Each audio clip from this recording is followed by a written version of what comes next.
WrestleZone presents Lost in the Midcard. Here are your hosts, Jeremy Bennett and Matt Black.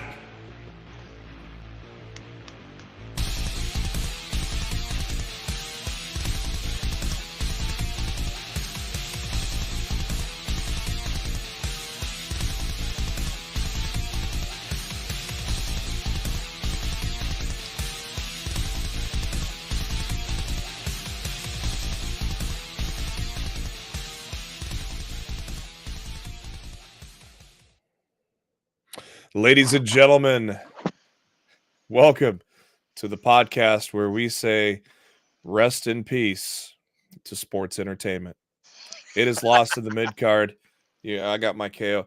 I need to get my new one, but it's fucking sold out. I'm bummed. I better not be. Lose, brother. I've gotten every one of them. I didn't realize that it'd be sold out already. So hopefully they restock. I'm hoping. If not, well, I guess I'm screwed. But anyways, welcome. eBay with you, sir. Yeah, that's something like that. I don't know. Welcome to Lost in the Midcard. It is our post-WrestleMania edition, and of course tonight is Raw After Mania, which should be wild, unlike last year. Actually, unlike the last few years, it's been pretty mild. Tonight should be pretty wild. We'll get into that. It's kind of funny because right now on WWE.com, there is no preview for Monday Night Raw like there normally is. So, yeah. That tells you something. It's gonna be a wild night. We'll let you know if we hear anything between now and then. But obviously, we got some shows to cover as well with WrestleMania, Stand and Deliver, Supercard of Honor. Gotta say, Matt, a great weekend of pro wrestling, wasn't it? Tremendous weekend. I thought Supercard kicked us off in a good fashion on Friday. And then you had Saturday afternoon with Stand and Deliver, which I thought was a very good show from them, and I thought WrestleMania 40 delivered on both nights. I thought night one was good, but night two was great, and that's what I've always preferred to see from a 2-night WrestleMania. Because if you look at the last few years, it was like night one was great, and then night two completely shit the bed and left everybody with a nasty taste in their mouth by the time it was over. It's because night one Vince catered to us fans, but then night two it was all about the entertainment and all about what Vince wanted. That's basically how that broke down. I don't know. I feel like Triple H laid out the matches on both nights this weekend perfectly, and it built throughout the weekend. I was surprised when it was already main event time last night. I was like, holy shit.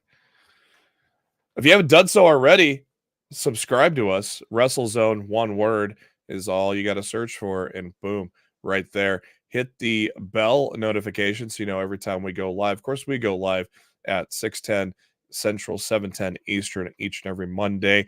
We might sprinkle in a special every once in a while. You never know. So make sure you hit that bell icon. On this video, give us a thumbs up so we can spread the word out to as many people as possible. We appreciate everybody in the chat tonight, our regulars, our diehards, Ozzy, Uncle Howdy, Mark, Joe, Charles, Brianne, Taylor, and Steven.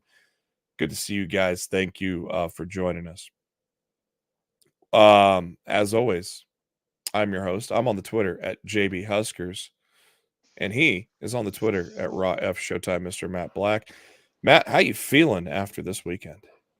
I'm feeling good, man. I feel like every year we've said, I don't think this year can get I don't think anything can get crazier in the world of professional wrestling than this year. And I feel we've been doing that since like 2021. Yeah.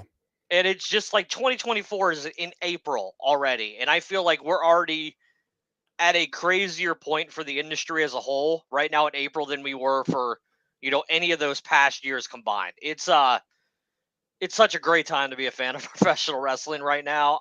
Yeah. I'm super excited for the Raw After Mania tonight because I do feel like they have something to prove. And I feel like they're going to deliver big time, unlike the past few years. So I'm excited to see what we're going to get tonight. The fact that there's no preview tells you something, because there's always a preview for Raw. They're trying to keep stuff close to the vest. They are. Wow. All right, let's get started. Pardon my voice, and I'll probably have to cough a few times. I've been sick since Tuesday, but I'm here. I'm alive. I've made it. I'm on the tail end of it too. The WrestleMania weekend healed you. Not yet, but it's getting there. Let's dip into WrestleMania. Let's start off with night number 1. And I want to say that I only missed one match on my predictions. How about that? I called the tag match even perfectly, the ladder match, which is amazing considering the tag title split, but I called it perfectly. The only match I missed was Rey and Andrade. I figured Carlito was going to turn, but he did not turn. Maybe he still will turn later, but I don't know. That was weird. But we did kick things off with the Women's World Championship, Rhea Ripley, Becky Lynch. This was one where I just was not convinced Becky was going to beat Rhea. It feels like her and Seth are going to take time off, and it definitely feels like that today. But still, that didn't take away from this being a great opener, right, Matt? I thought they kicked off the weekend in style. I mean, Becky was saying in the media in the weeks heading in, she's like, if I don't get the main event, I want to go out there first. Well, we can dictate how the night's going to go. And I mean, Becky went out there, basically sick. Yeah. Like they said she was battling strep throat or something. 102 fever. And I thought she went out there and still put on a hell of a match with Rhea. And I'm sure it was a nasty situation because I know the Saturday night weather in Philadelphia was pretty god awful, which probably affected the crowd throughout the night because the crowd was not good on Saturday night. I thought the crowd was great on Sunday, but another story for another time. I mean, I thought the match was awesome. And look, you put over the person who's under contract for the next several years. Becky's contract's up in a couple months. You're pretty sure she's going to stay, but you never know. You can never be too sure at anything in pro wrestling. And 2024 has been so wild. You don't want to take any chances. Yeah. So I completely understand Ripley going over. I thought it was a great match, and I'm assuming Liv Morgan's on deck.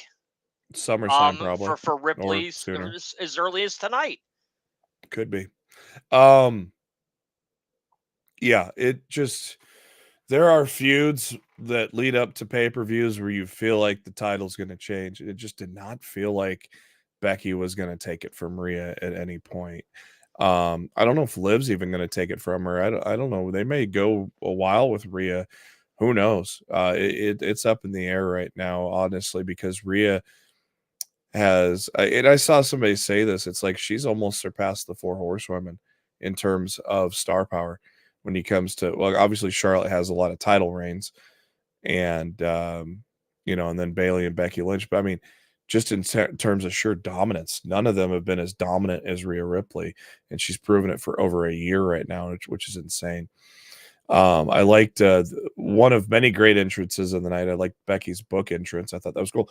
And right there, I've got Becky's book. It just actually just got delivered literally about an hour ago. So looking forward to checking out that book. I've heard good things about it. 6-pack ladder match was up next. You got A-Town Down Under, Awesome Truth, Judgment Day, DIY, New Day, New Catch Republic, and I don't know how I got lucky, but I called A-Town Down Under getting the SmackDown titles and Awesome Truth getting the Raw titles. And I think it was the right call because I honestly think RKO and KO are gonna RKO squared are gonna combine forces and feud with these guys before they inevitably somebody turns heel and we go to SummerSlam with those two, probably with a big high profile match. I think that's an obvious one. And obviously, man, you get in the crowd, you saw it in the crowd and all over the world, man, just the love for not just R-Truth, but also the Miz getting their moments. Because Miz has been getting beat a lot. Miz has had his WrestleMania moments. This is R-Truth's that was a long time ago. Going into WrestleMania 40-0-8. Yeah, it was really nice for him to get the moment at top of the ladder, getting tag titles, getting his first WrestleMania win. Yeah, that man's timeless. At this point, it's incredible what he's doing at his age right now. It's a testament to his work ethic. That ladder was that one ladder was saying no moss. I think it was ever since the shooting star off of it. I think that's what caused the other end to buckle. But I didn't even realize it until I saw Jessica Carr yell at Damian Priest out of nowhere, and it was to warn him that ladder was buckling. And sure enough, that ladder said no moss. We had to get a new one, and R-Truth got a new one. And what a moment, though. And him and Miz were on Pat McAfee earlier today too, and those that were at WWE World, the love for R-Truth, and you're going to see it again tonight when they show up on Raw. The love was just there, and the respect, and it's awesome, just awesome to see that Awesome Truth got the titles there. Do you think it's a long title reign, or do you think it's rather short? God. Do you think it's a rather short turnover?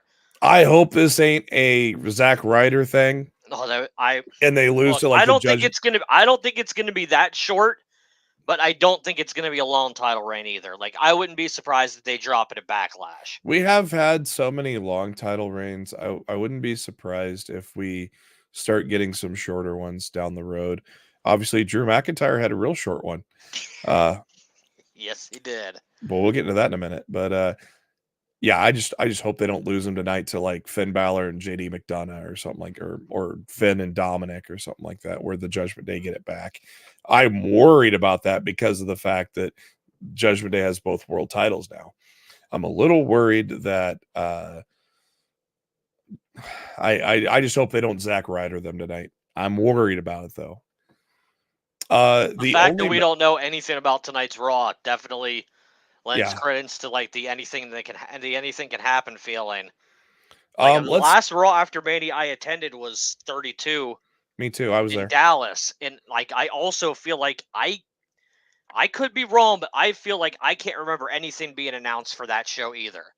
I don't remember. And I feel like we went into that thing blind, and that ended up being a pretty big show. You had Ryder dropping the title. You had Enzo and Cass's debut. You had Styles winning the big main event to become #1 contender for the World Championship. There were some really cool moments on that Raw back then. So that was the debut of the crowd singing "No Chance in Hell," and now we can say we'll never hear that again. And now we can say there's no chance in hell that we'll hear that again.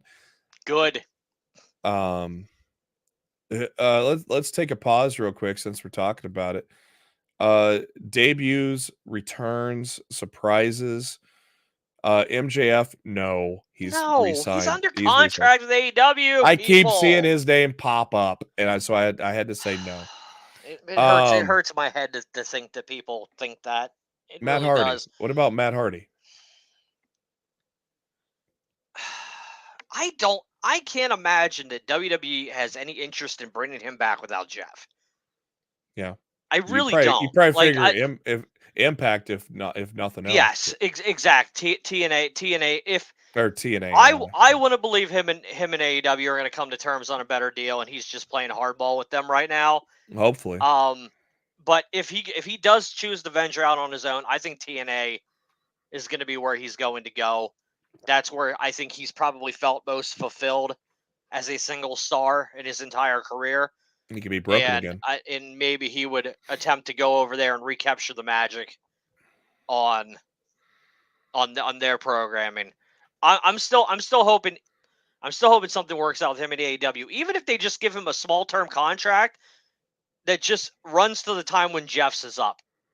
At the end of the year, or however long that's been extended for. Let the Hardys be together and leave together. That's my stance on that. I think the biggest surprise we're gonna see Jacob Fatu tonight. Because he got all the reports over the weekend from both Fightful and PW Insider have confirmed Jacob Fatu is signed to the company. I think we're going to see a new look bloodline. I think we're going to see a new look bloodline tonight. I think The Rock's going to take over. They're going to kick Roman out, and I think Jacob Fatu is going to be a big part of that. I heard a theory that there could be a let's say, just to put it in terms that people will understand, a bloodline wolf pack, a second bloodline that feuds with the main bloodline. See, I don't think it's going to be a bloodline wolf pack. I think this is going to be The Rock taking over the bloodline and kicking Roman out like he took over the Nation of Domination. Do you think The Rock is going to keep around? You think The Rock is staying around on TV? I don't think The Rock's going to be staying around frequently, but he'll probably be around enough that they could still play off of him as the leader of the faction. I mean, Roman Reigns is hardly ever on TV, and they made it work. So Yeah. I think they could easily make that The work Rock's been with on The more than Rock, him. with The Rock running things from afar and making sporadic appearances and doing, via satellite vignettes and stuff like that. I think we're leading to a Roman babyface turn, and it's going to be Roman and Rock at WrestleMania 41 for the head Which of the is funny. table, in which Roman will beat Rock. That's Which where I is think this is all going. Which is funny because Roman did an interview recently. He said the 2019 babyface run is something he regrets most in his career. So now I think being a babyface is something he wants to kind of be a babyface to correct that 2019 run. And so it'll be interesting to see how it plays out. The thing is, you don't need to fix what isn't broken. You don't need to No, change. You don't need to change a lot about Roman to shift him to a babyface. because there was still You a keep him. ton You keep him of with Paul. You keep his character. You change who he's facing, there were and he's uh, he aligns himself with the fans. Honestly, that's all you really need to do to shift Roman right now. 1,316 days, and people were not tired of him as there were people that were tired of him as champion, but there was a large, vast majority of people that were still with Roman. Like, if it was 2010 and Cena was holding the title for that long, everybody would have been sick of it. But Roman, they weren't, which was interesting. Though Roman was compared to Cena, people got sick of Roman at the start of our podcast in 2015 was when people were sick of Roman. But during this title reign, there was still a vast majority of people with Roman Reigns. And so the babyface turn, I believe, considering who we have in charge, is going to be executed beautifully. And the story is going to continue. We're probably in the 5th inning right now, I would say. Maybe 6th inning. Maybe we're in the 6th inning, but we're not to the stretch yet, in my opinion. But thanks to everybody in the chat here. Let's go look through some things here. Let's go here. Charles says it's 619. Charles says Triple H said the presser. Someone told him the crowd on night 2 seems livelier. Yeah, because that was right. And Matt said that because they were not frozen. Yep. Taylor, R-Truth deserved the moment. Absolutely. He's been the most consistent, entertaining performer. And the man can still go at 52 in the ring, too. Taylor, Rhea will lose the title to Bianca next year. I don't think she holds it for another full year. Not a full year, no. I think there's a chance she'll drop it and win it back before then. Or even Bianca might hold a title at that point and Rhea wins the Rumble. I do think Bianca and Rhea is a WrestleMania match that they can hold off until next year, especially with them still on separate brands right now. Mark Cho thinks Sammy's going to get Cardona'd. That would suck. They're going to be by Gunther. I think they're setting up Gunther and Priest tonight. I'm getting for a program. I think they're setting up a Gunther Priest program. Well, we're eventually going to get. I think we're going to get Sammy and Gable. I wouldn't run that tonight. I really wouldn't run that tonight.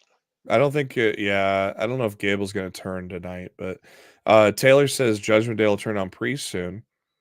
Maybe Finn if he gets jealous. Why would you turn on the world champion? Maybe it would have made more sense. It makes a lot more sense to turn on the world champion when the world. It makes a lot more chance to turn on Damian Priest if he failed his cash in and let the entire faction down. If you have the world champion in your faction, I don't see any reason to turn on him right now. I just think that would be pointless. Jealousy to be about the only thing.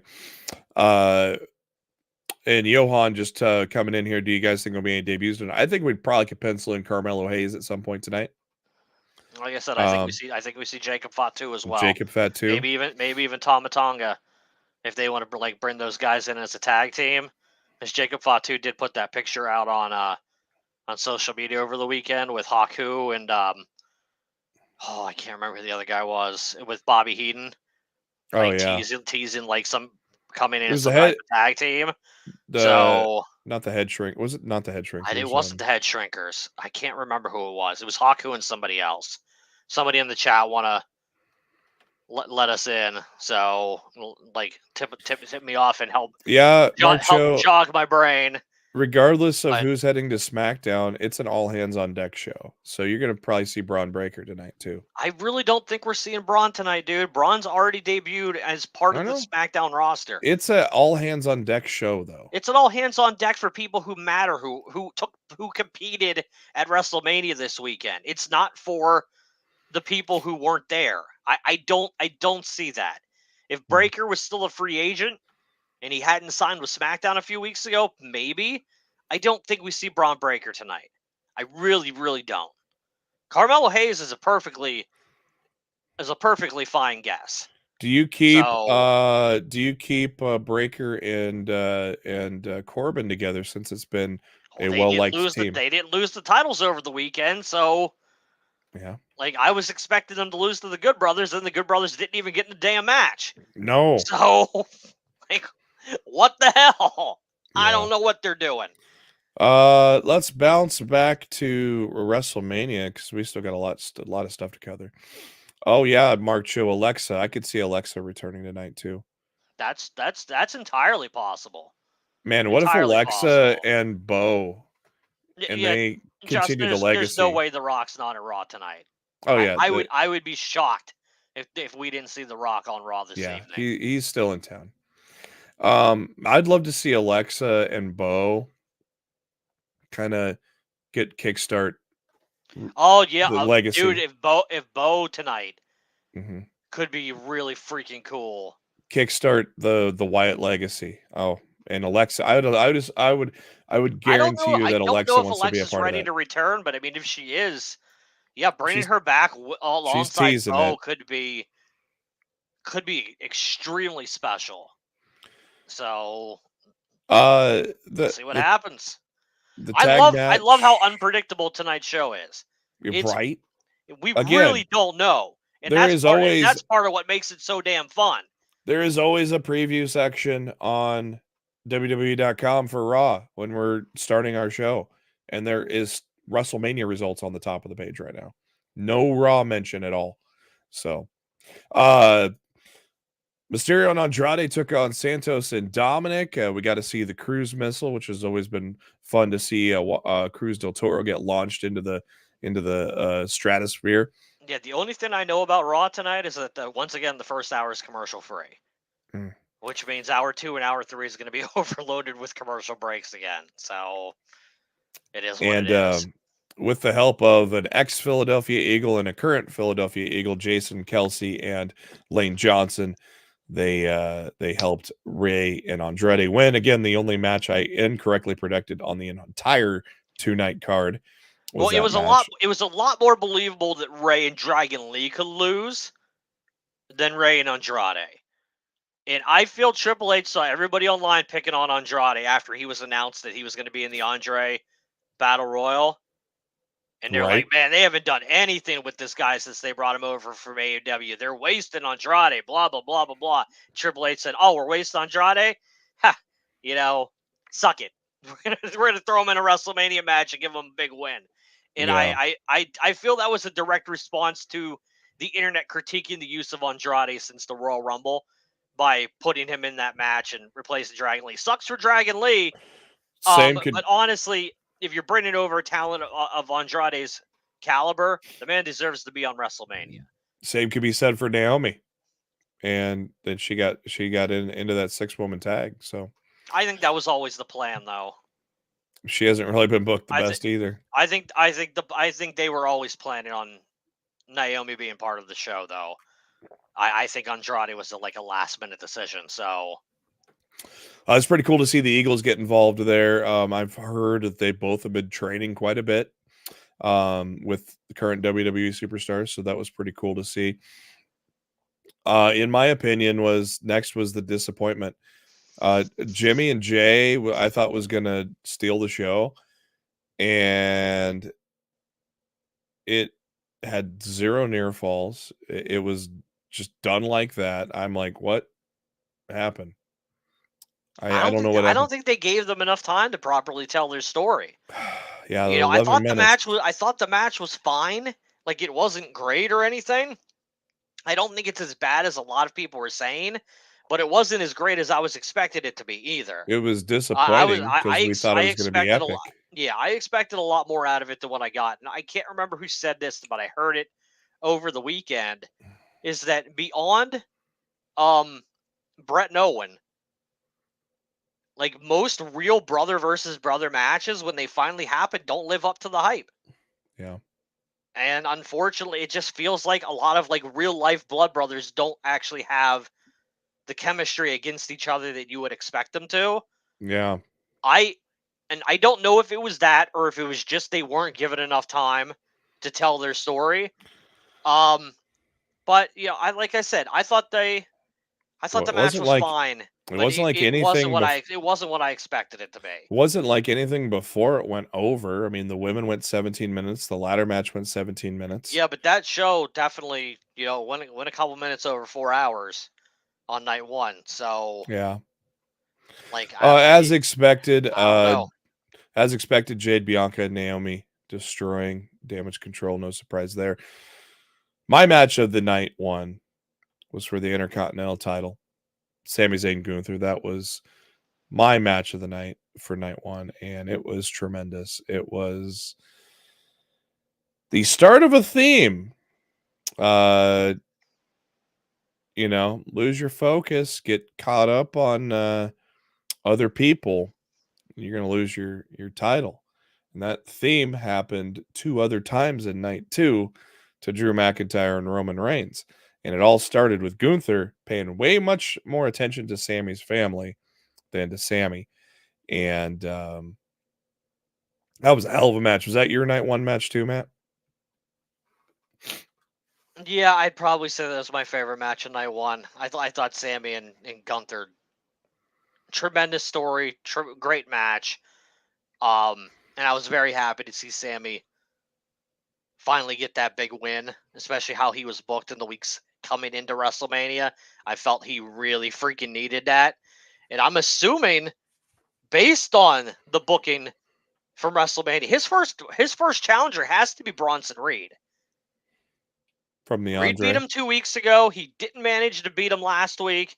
Reed won the Andre Battle Royal. I feel like Reed 100% has to be Sammy's first challenger, even before they get to Gable. I feel it's got to be Reed. Yeah, and Gable says he owes him, so who knows when he's going to do that. But yeah, it'll be interesting to see what happens. We'll probably find out here in the next 3 hours. 44 minutes and a half. That's how long the tag match went. I thought it was a good match overall, though. Did not expect it to turn into a Bloodline Rules match, but it was that was absolutely a Bloodline Rules match on night one. That was more of a I'm the TKO leader match. When he's telling the ref he's going to fire him if he. Honestly, night one was more Bloodline Rules than night 2 was Bloodline Rules. You could say it because that was like Bloodline Rules for most of the 44 minutes, as opposed to night 2 where it was basically the final 10 minutes where it was. Yeah, like 80% of the main event on night 2 was just strictly regular one-on-one match until Cody started breaking out Crossroads. And then everything went down. Night 2 kicks off with McIntyre and Rollins, and only went 10 minutes. I thought it was going to be a Daniel Bryan 18 seconds thing because Drew hit that Claymore right off the bat. I'm like, I feel like the only way they would have done that is if Seth seriously hurt himself on night 1. Yeah.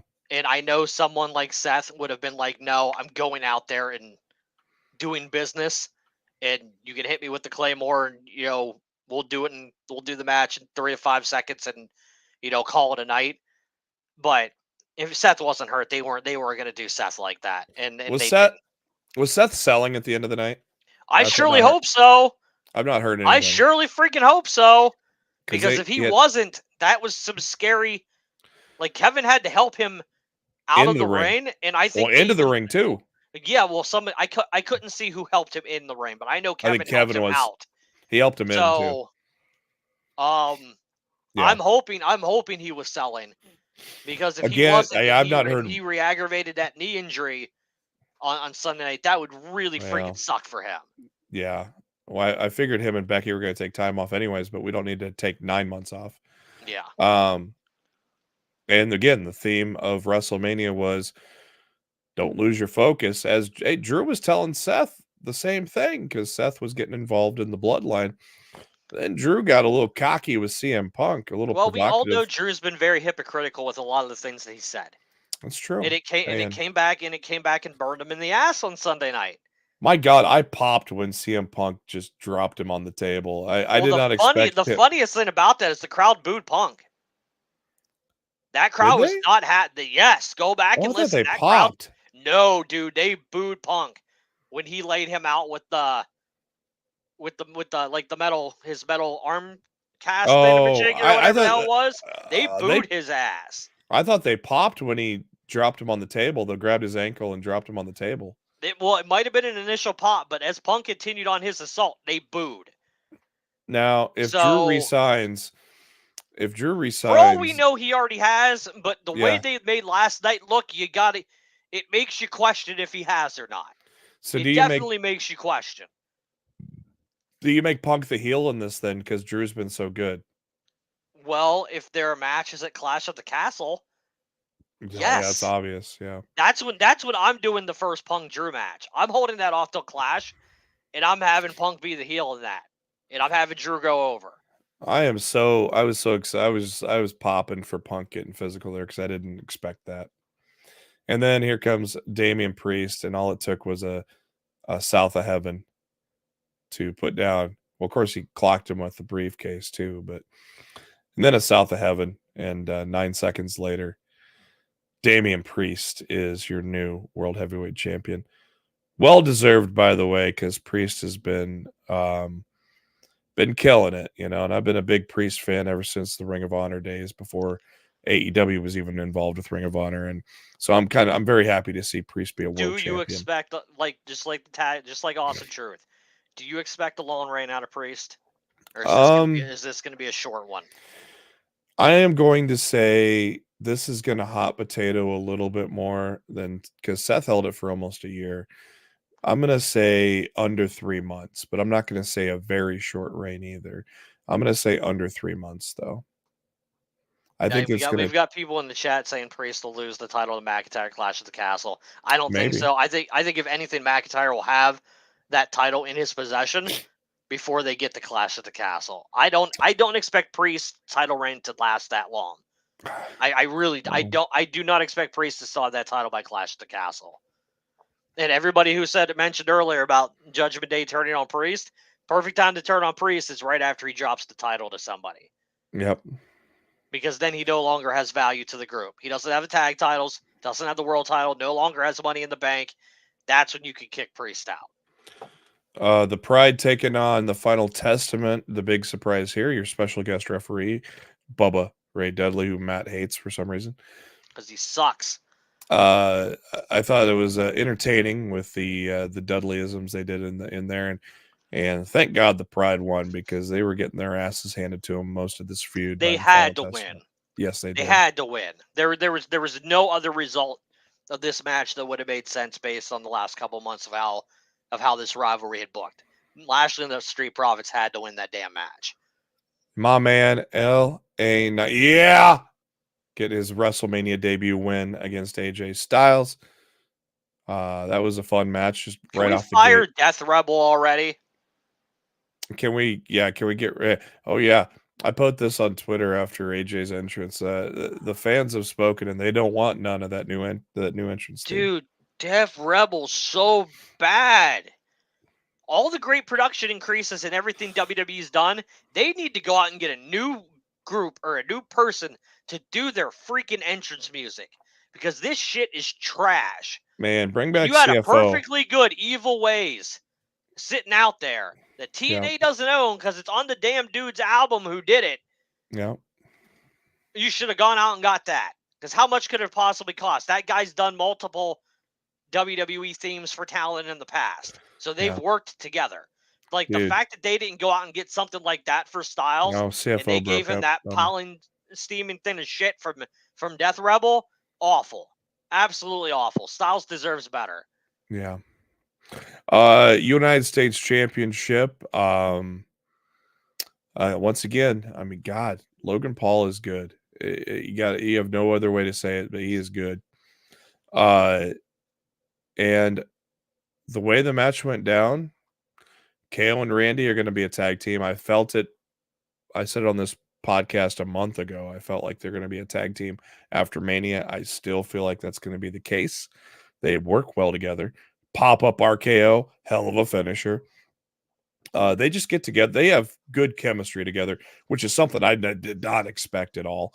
But it was No one cool. expected the chemistry from RK Bro either. True. So I show you never speed. know what you never know what type of pairing's gonna catch on with the WWE. I show speed finds out what happens when a table no sells as well. To that RKO that he ate, that was kind of funny.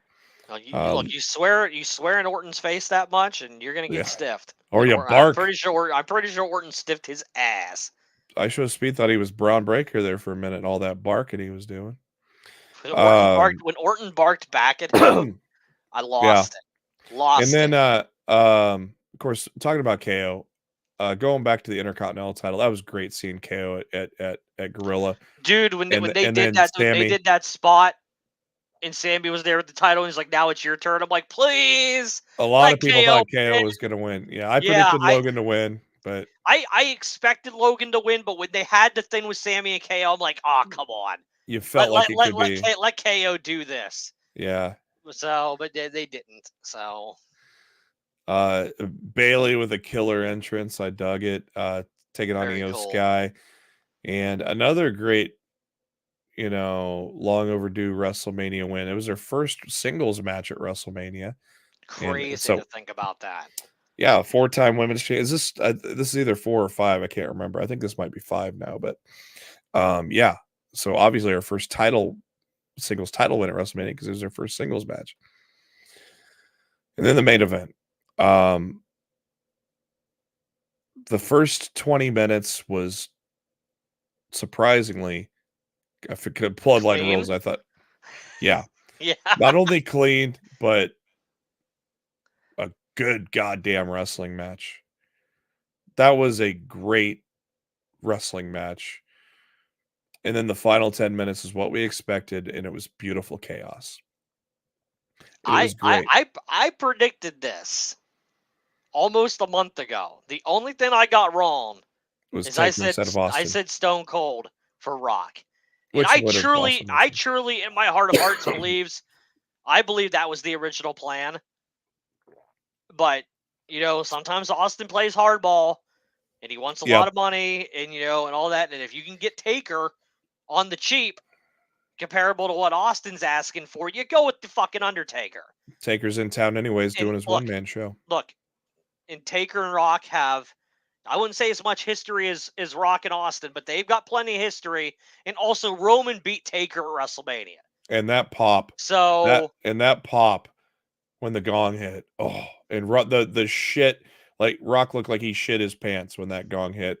And I almost think that was almost better than the glass breaking because we were expecting the glass to break. But I did call it on Twitter. I DM'd you and I said maybe the Undertaker with in addition to Cena and Austin. I told you Taker, but I thought Austin was going to be there as well because glass break WrestleMania. Come on, but it didn't happen. But that's okay because it was still beautiful. And post match, man. And I don't know if Triple H said it in the scrum or somebody just mentioned it, period. Something like this would have never happened under Vince. Cody get on the mic telling Pritchard and Triple H to come down. But then not only that, man, seeing guys like Randy Orton stick around and LA Knight sticking around to be in the ring when they didn't have to be. Obviously, Cena was involved with the match. Jay was involved in the match. KO, KO stuck around too, and it felt very WrestleMania 10-ish. But when Brett finally toppled Yokozuna, yeah, and all the guys came out and put Brett on their shoulders, I was definitely having some WrestleMania 10 feelings from the way they handled that. But It I don't believe Brett got on the microphone and spoke yeah. that night. So like they set it apart and they made it their own thing. But there was definitely some Bret Hart WrestleMania 10 vibes there. And it's funny And because Yokozuna is also part of the the yeah, bloodline. he's not Japanese, kids. Um, I thought he was when I was little, me too. so I had Me no too. idea.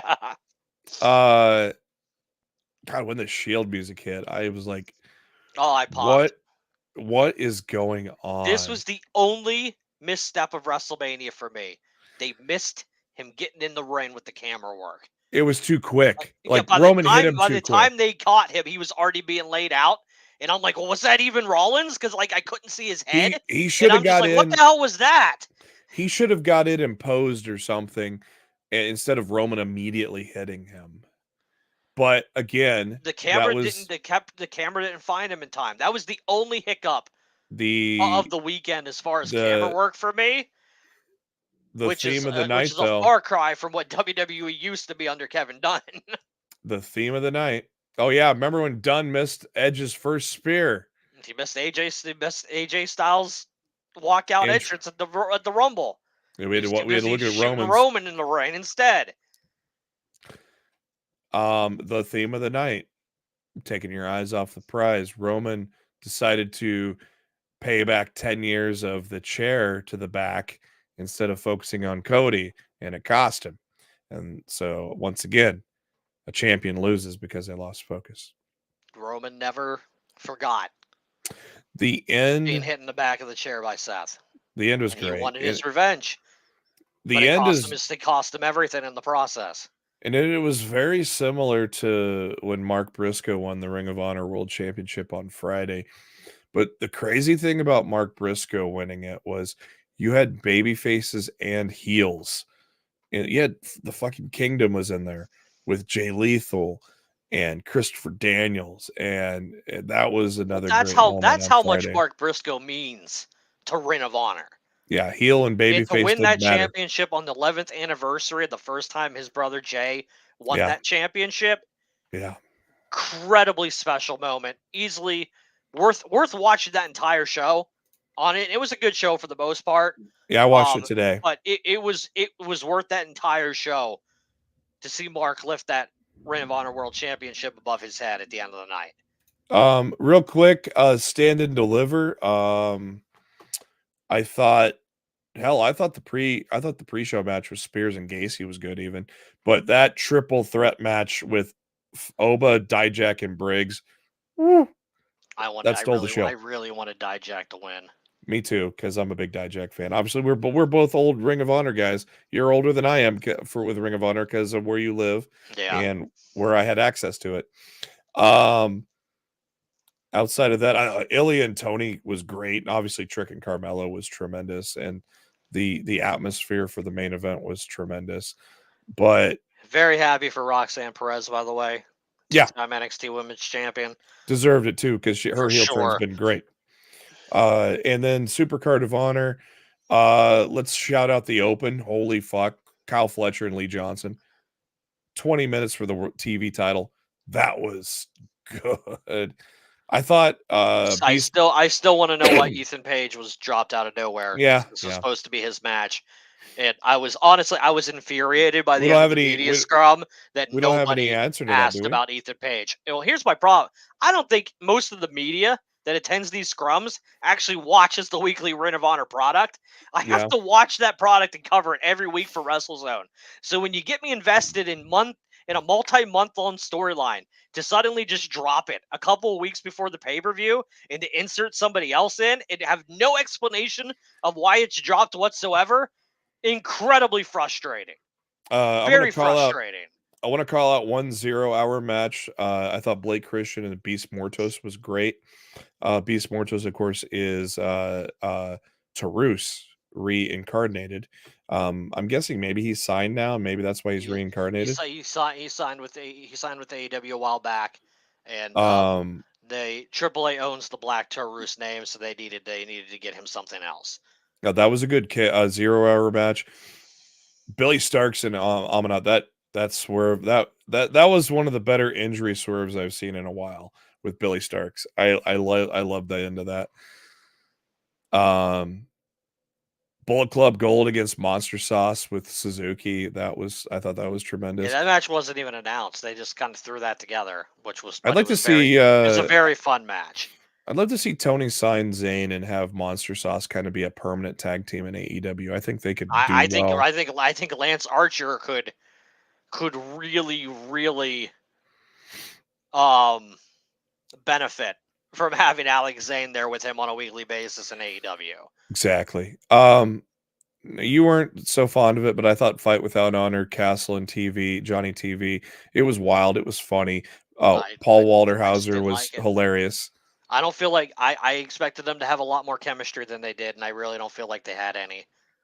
I thought the match was just there. I laughed a few times, but I thought it was the worst thing on the show. 2 title matches were tremendous, though. Athena, who's gonna stop Athena for crying out loud? That's what I tweeted after the match. At this point, I don't know if she's ever gonna drop that title. I legitimately don't know. It's gonna take a while, but you could probably build Avenada maybe to beat her.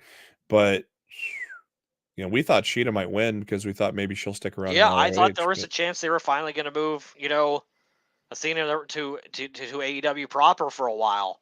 But it seems like when she's holding that title, they're not really big fans of putting her on the weekly AEW product, although they have no problem doing it for everybody else. So I don't really understand why that is. But I think Athena deserves her AEW spotlight sooner rather than later. Yeah, and I know Mercedes Moné is a dream match for her. So I really hope we get to see that match at some point this year. Joe's a good point. Maybe for Rousey, she doesn't want to work the big arenas. Maybe she'll work Ring of Honor. The thing about Rousey is she would have to commit. Yeah, they're not just going to bring her on in a per appearance deal and put a championship on her. All right, we've already come in and work ROH. That's what they're going to have to do. We've already talked about Raw, how we have absolutely nothing. Fightful still has not posted. Nothing. So let's end the evening with what is the bombshell to be dropped on Wednesday. What do you make of the Young Bucks presenting backstage footage from All In London? And we'll discuss for the first time. Apparently, to a lot of the insiders, this is not a work. They are not. There's no swerve here. They're gonna show the Jack Perry thing apparently, and all sorts of everything apparently. So here's the way I look at it. There's a couple ways you can look at this. I'll try to do this as quickly as we can before Raw starts. I do believe we're going to see backstage footage from All In. I do not think it's going to be the CM Punk and Jack Perry thing. I do think it's going to be real footage, but I do think this is going to have something to do with the Bucks and FTR and their rivalry heading into Dynasty, since they also faced each other at All In London last year. I think there's a connection there that people aren't thinking about. I do think it's going to be a real footage, and I do think they aren't trolling, but I think people are assuming one thing when we're going to get another. However, if they do show the Punk and Perry footage, the only reason that they would do this is if this footage 100% disputes everything Punk said on the Ariel Helwani show last week. Yep. So if Punk explained this entire situation and said how it went down, but they show the footage and prove that everything that Punk said was a lie, it invalidates his entire interview with Helwani, and you can't take anything that he said at face value. All right. So we're going to find out Wednesday either way. It is time for Raw After Mania. There is spoilers on Fightful. I'm not going to read them. I don't want to be spoiled. I am not reading them. Not reading them. Dick Wolf is writing us off. The brand new intro is kicking in right now. The Marvel intro. Thank you for tuning into Lost in Midcard. Matt and I will be back. We'll talk about Raw After Mania next week. Have a good week, brothers. Enjoy Raw.